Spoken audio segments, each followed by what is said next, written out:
Hello बच्चों, कैसे हैं सब आप? आज हम पढ़ेंगे मातृभूमि। ये एक कविता है। मातृभूमि, आवर मदरलैंड। हम अपने भारत भूमि के बारे में आज पढ़ेंगे। अच्छा, मातृभूमि कविता को लिखने वाला कौन है? बहुत सुंदर सी एक कविता। लेखक का नाम यहाँ पे भगवती चरण वर्मा। आज इस वीडियो में लेखक का जो परिचय होते हैं, वो परिचय के बारे में हम बाद में एक छोटा सा वीडियो बनाएंगे। लेखक परिचय आप कैसे लिखेंगे, पॉइंट वाइज हम वहाँ पे बताएंगे। अच्छा, चले कि इस कविता के माध्यम से कवि जो है क्या कहना चाहते हैं, है ना? इस कविता से बच्चे क्या क्या सीख पाएंगे? बच्चे सीख पाएंगे मातृभूमि की विशेषता तथा देश प्रेम।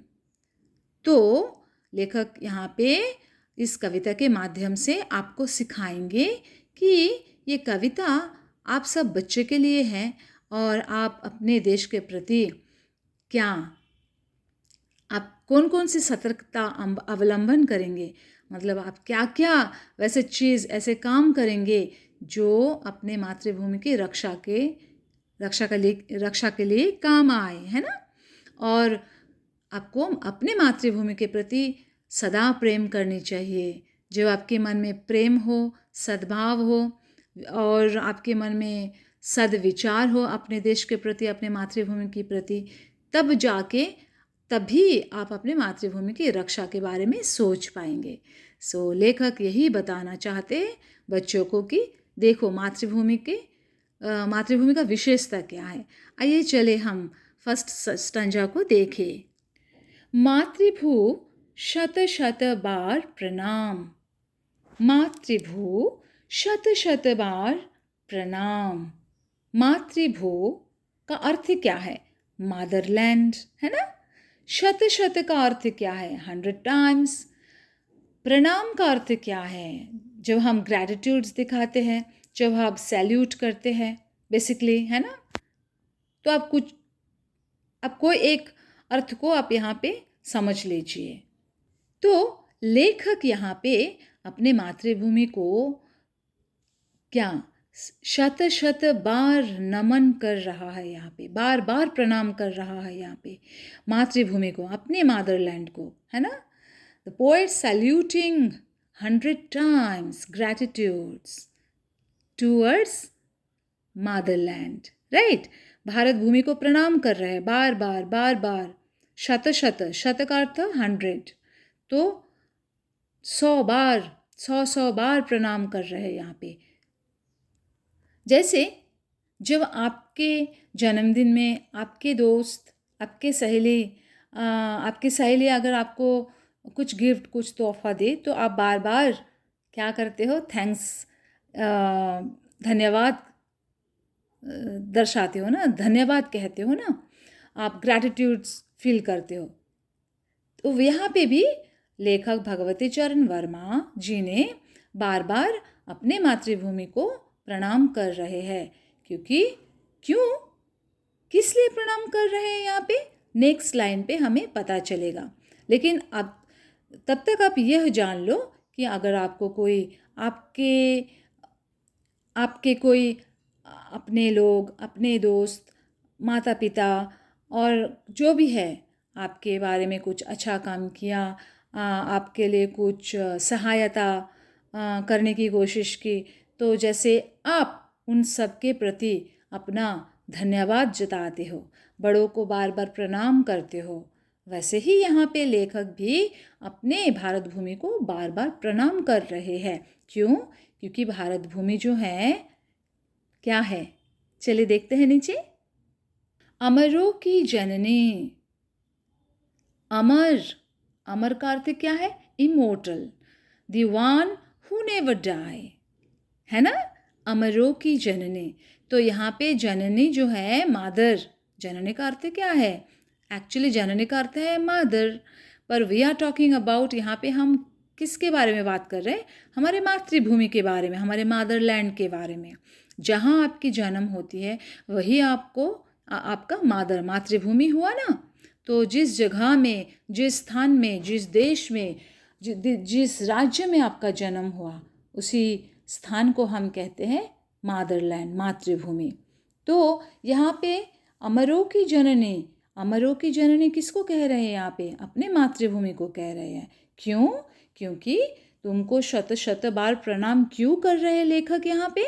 क्योंकि उससे पहले ये जाने अमरों की जननी का अर्थ।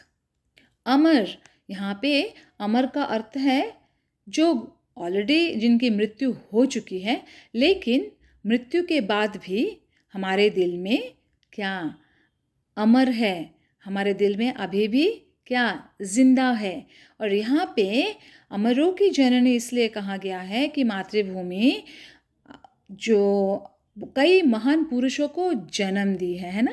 भारत भूमि में जब हम जन्म लेते हैं तो जैसे हमारे माँ हमें जन्म दिया, तो वैसे हमारे भारत भूमि इस जगह, इस स्थान पर हमारे जन्म हुई है, तो उस हिसाब से ये हुआ हमारा मातृभूमि, है ना। एक तो हमारे माँ है देखभाल के लिए, और एक है हमारे देश, हमारे भारत भूमि, है ना।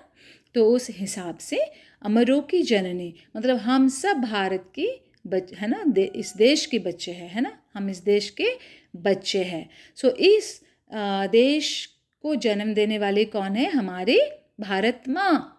और भारत माँ ने बहुत सारे महान पुरुषों को जन्म दिया है और वे लोग अपने अच्छे कर्म के कारण क्या हमारे जीवन में और भारत माँ के दिलों में अभी भी जिंदा है, हमारे दिलों में भी जिंदा है, भारत माँ के क्या धरती के।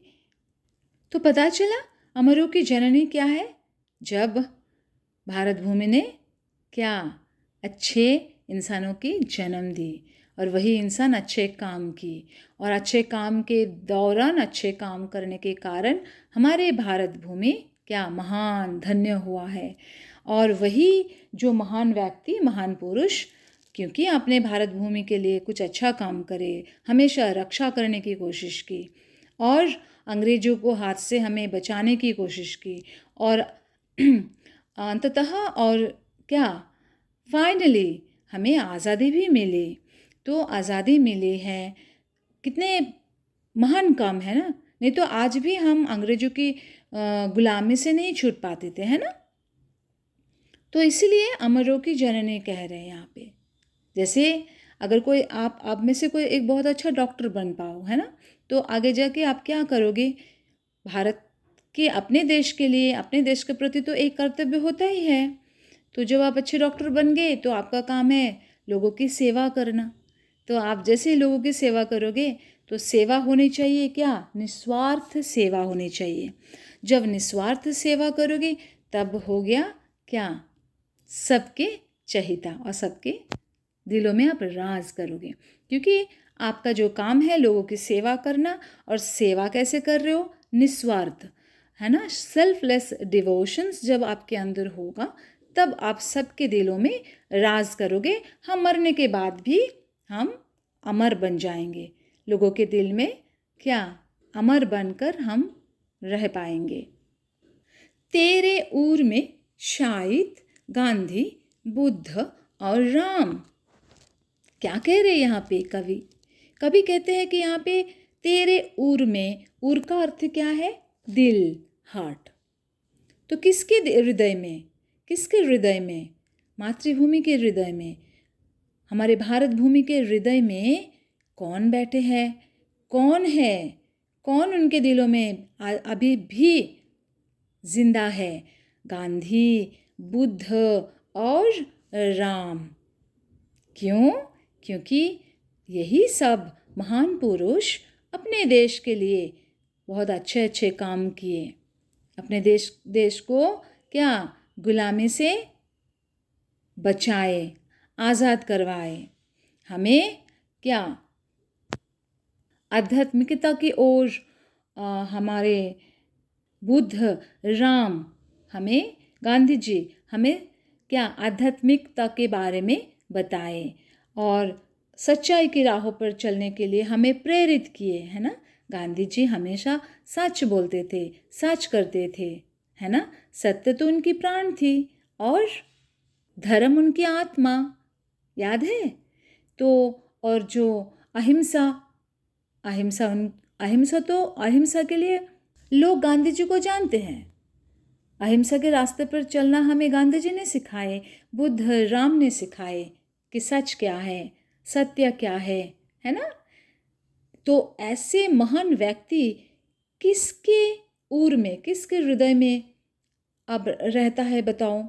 ये सब लोग रहते हैं भारत भूमि के हृदय में, भारत भूमि में बसे लोगों के हृदय में, है ना? तेरे ऊर में, तेरे हृदय में, तेरे मतलब यहाँ पे मातृभूमि के हृदय में। मातृभूमि अगेन जो भारत भूमि है ना, मातृभूमि शत शत बार प्रणाम। सो यहाँ पे पोएट सैल्यूटिंग 100 times, है ना, showing his gratitudes 100 times towards his motherland. Why? Because motherland has given birth like Mahatma Gandhi, Buddha, Ram, है ना? They all great tremendous people, है ना? All are stay in the heart of motherland. Who the one who never die, कभी ये लोग मरेंगे नहीं। तो पहला स्टंजा जो है कुछ इस प्रकार की है। लेखक ने बहुत सुंदर तरीके से भाव को यहाँ पे बताए हैं और दर्शाए हैं। हरे भरे हैं खेत सुहाने, फल फूलों से युक्त वन उपवन, तेरे अंदर भरा हुआ है खनिजों का कितना व्यापक धन, मुक्त हस्त तो बांट रही है सुख संपत्ति धन धाम, मातृभू शत शत बार प्रणाम।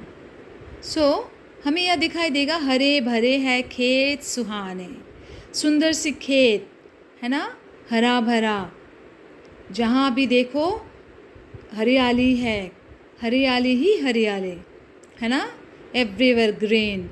क्योंकि खेत जब हरा भरा रहता है तो आपको क्या दिखने में बहुत सुंदर लगता है, एकदम सुहाना, है ना, सुहाना सफ़र, याद है वो गाना?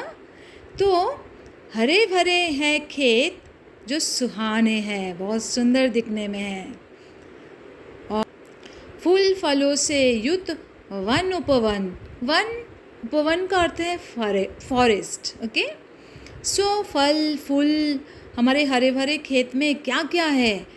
बेसिकली लेखक the writer try to explain about the beauty of the natures, है ना। The beauty of the natures मतलब जो खेत खलिहन के बारे में बात कर रहे हैं, फूल पेड़ पौधे, रिवर माउंटेन्स, है ना, फॉरेस्ट जंगल, पेड़ पौधे पशु पक्षी, मतलब इस प्रकृति में जो भी है ना, सब सुहाने हैं, सब सुंदर है।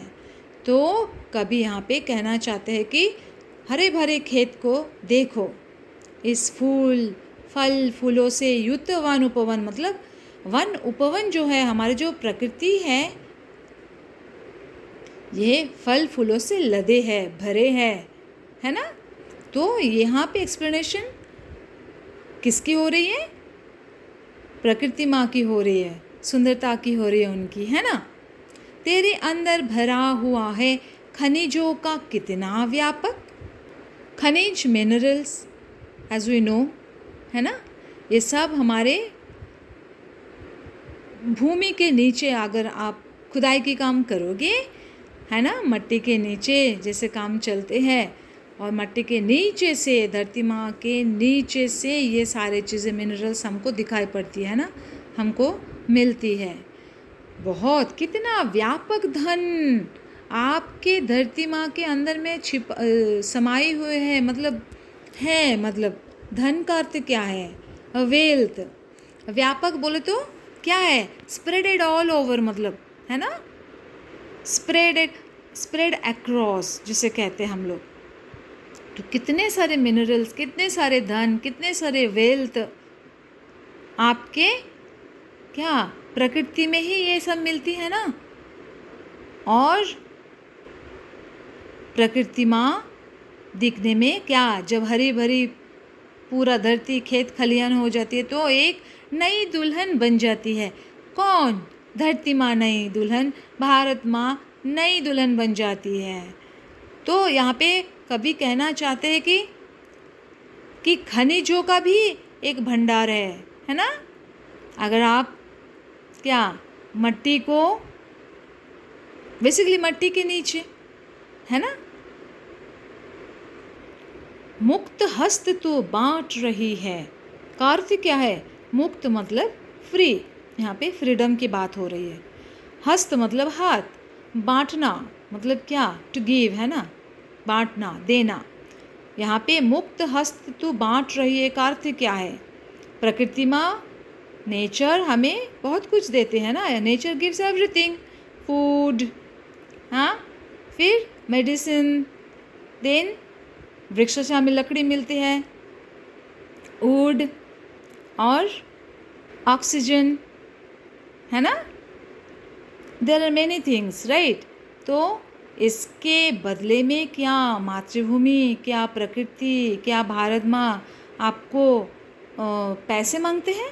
नहीं, भारत माँ प्रकृति में आपको फ्री में ये सब कुछ देते हैं, मुक्त हस्त से, एब्सोल्युटली।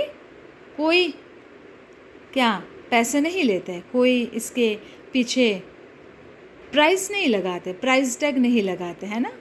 सो प्रकृति, the nature, she gives everything freely. सुख, संपत्ति, धन, धाम, धाम, धन, धन का अर्थ क्या है? अगेन धन का अर्थ है जो माने, धाम घर, संपत्ति वेल्थ, सुख, हैप्पीनेस। अपनी मातृभूमि हमें ये सब देती है। सोचो, फ्री में हर एक चीज़ हमें प्रकृति से ही मिलती है।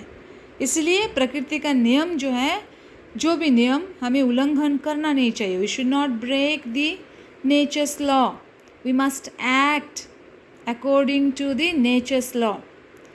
नेचर्स, प्रकृति को अगर हम चोट पहुंचाएंगे तो प्रकृति भी हमें क्या परिणाम देती है ना, हमें गलत परिणाम भी मिल जाती है देखने के लिए, है ना। मातृभू शत शत बार प्रणाम। तो अगेन लेखक कहना चाहते हैं कि इसीलिए मैं आपको बार बार नमन करता हूँ, बार बार प्रणाम करता हूँ। देखो, धरती माँ के ऊपर हमारे कितने कर्ज हैं, हम कभी चुका नहीं पाएंगे। We should be grateful towards always towards our motherland, towards our nature. Like writer, लेखक ने हमेशा क्या अपने मातृभूमि को ग्रैटिट्यूड्स दिखाते आए हैं। चलते हैं थर्ड स्टैंजा। एक हाथ में न्याय पताका, ज्ञान दीप दूसरे हाथ में, जग का रूप बदल दे हे माँ, गूंज उठे जय हिंद नाद से, सकल नगर और ग्राम। चलो देखते हैं इसका अर्थ क्या है। कहना चाहते हैं कवि कि जो हमारे मातृभूमि है, जो भारत माँ, उनके हाथ में, एक हाथ में न्याय का पताका और एक हाथ में क्या है? ज्ञान का दीप है ना, दूसरे हाथ में ज्ञान का दीप है। तो भारत माँ जो है, जो आवर मदरलैंड, क्या taking in one hand which is flag of justice and another hand which is light of knowledge. तो दोनों जो हाथ हैं प्रकृति माँ के, भारत माँ के, दोनों दो हाथ में क्या है? एक है न्याय का पताका एक हाथ में, दूसरे हाथ में ज्ञान की दीप, है ना। सो दैट हमें रास्ता दिखाए आगे हमारे भविष्य को बनाने के लिए, जीवन में आगे बढ़ने के लिए प्रकृति माँ हमें रास्ता दिखा रही है। एक हाथ में न्याय की पताका, सो दैट जस्टिस कर पाए हम सबसे, लोगों से, है ना, और दूसरे हाथ में हमारे अंदर वो नॉलेज होनी चाहिए, वो ज्ञान हमारे अंदर भरपूर मात्रा में होनी चाहिए। जग का रूप बदल दे हे माँ, जग का रूप पूरे जग, पूरे जो ये विश्व का जो रूप है ये बदल देती है। कौन? यहाँ पे भारत माँ कोशिश करती है ना कि एक हाथ में न्याय का पताका है, दूसरे हाथ में ज्ञान के दीप है। का अर्थ क्या है? तो हम खुद को ही बदल पाएंगे। नॉलेज, यहाँ पे जब आपके अंदर नॉलेज हो, ज्ञान हो, तो आपको पता होगी कि आपके जीवन में ऐसे कौन सी चीज़ करना चाहिए, कौन सी नहीं, कैसे कर्तव्य होनी चाहिए, कैसे निभानी चाहिए, है ना। और जब ज्ञान हो और न्याय का पता का अर्थ क्या है कि मोरल, एथिक्स, वैल्यूज़ को आपको पता चलेगा कि समाज में रहना है, समाज के कल्याण करना है, कल्याणमूलक काम करना है, तो न्याय भी दिलाना है ना। तो जब ये दो हथियार हमारे पास है, ज्ञान है, न्याय है, सत्यता है, सच है ना, तो वैसे भी हमारे भारत माँ जो है ज्ञान की ओर प्रेरित कर रही है, और वैसे भी हम क्या बन जाएंगे? एक महान पुरुष, एक अच्छा इंसान बनेंगे, समाज में हम अच्छा काम कर पाएंगे जब हमारे अंदर ज्ञान हो। तो बेसिकली यहाँ पे the poet is trying to explain about the beauty of the nature and story of the great people, है ना। महान पुरुषों के बारे में बात यहाँ पे कहा गया है। और फिर फाइनली यहाँ पे कहने लगे हैं कि हमारे अंदर वो ज्ञान, वो ज्योति होनी चाहिए, जिस ज्योति, है ना, जिस ज्ञान के भरोसे में और सहारे में हम आगे अपने जीवन में आगे बढ़ पाए। गूंज उठे जय हिंद नाद से सकल नगर और ग्राम।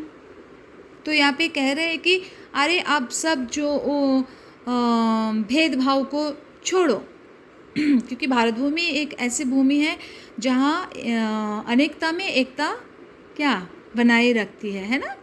तो अभी यहाँ पे कभी कहना चाहते हैं कि अभी कि आप सब भेदभाव को छोड़ो, सब जाति, जो भी कास्ट है, जो भी रिलीजन है, जो भी धर्म है, सब हम एक हो जाए। इस वक्त हम सब एक होकर ही जय हिंद नारा लगाए, जय हिंद का उच्चारण करें, नाद ध्वनि हाँ ज़ोर से गाए, सब मिलकर गाए। इस वक्त कोई भेद नहीं, कोई भाव नहीं, no differences between the people. क्या you are from so and so, I am from so and so, है ना। जो भी रिलीजन हो, जो भी धर्म हो, कोई भी हिंदू, मुसलमान, ईसाई और क्रिश्चियन जो भी है, सब हम एक होकर एक साथ हाथ बढ़ाए और भारत भूमि में जय हिंद का नारा लगाए, गाना गाए, है ना। जहाँ पे जय Hind the word should be heard in every Nagar, in every city, in every village, है ना। जब जय हिंद, भारत माँ की जय हो, जब हम बोलते हैं 15 अगस्त, 26 जनवरी, जब भी हम नेशनल फेस्टिवल मनाते हैं, है ना, तभी हम इस भारत माँ की जयकार, जय जयकार हम करते हैं, है ना। तो यही जय जयकार सब नगर में, सब शहर में, सारे गांव में, सबके कानों में गूंजनी चाहिए, और इसमें कोई कंजूसी नहीं करनी चाहिए। सब एक साथ मिलकर हम क्या कहें? जय हिंद, जय भारत, है ना। क्योंकि when we have ज्ञान, we have knowledge, enough knowledge, है ना, and justice, then we can live क्या, there will be harmony, there will be peace, है ना। and यही जय हिंद जो है क्या करेंगी? पूरे भारतवर्ष को उन्नति की ओर ले जाएंगे, सुंदर भविष्य को रच पाएंगे, है ना। जब हम एक साथ मिल जाएंगे, एक साथ काम करने लगेंगे, कोई भेदभाव नहीं रहेंगे, तो भारत भूमि जो है वैसे ही पुण्य भूमि है। तो हम सब मिलकर काम करेंगे तो क्या होंगे? हम बहुत ही चैन से रह पाएंगे हमारे ही देश में। एंड दिस जय हिंद जो नद है, जो साउंड है, it will change the whole world. Yes, the whole Bharat भूमि को, पूरे मानव को बदल देंगे। सबके दिलों में, ये सबके कानों में ये आवाज़ गूंजनी चाहिए।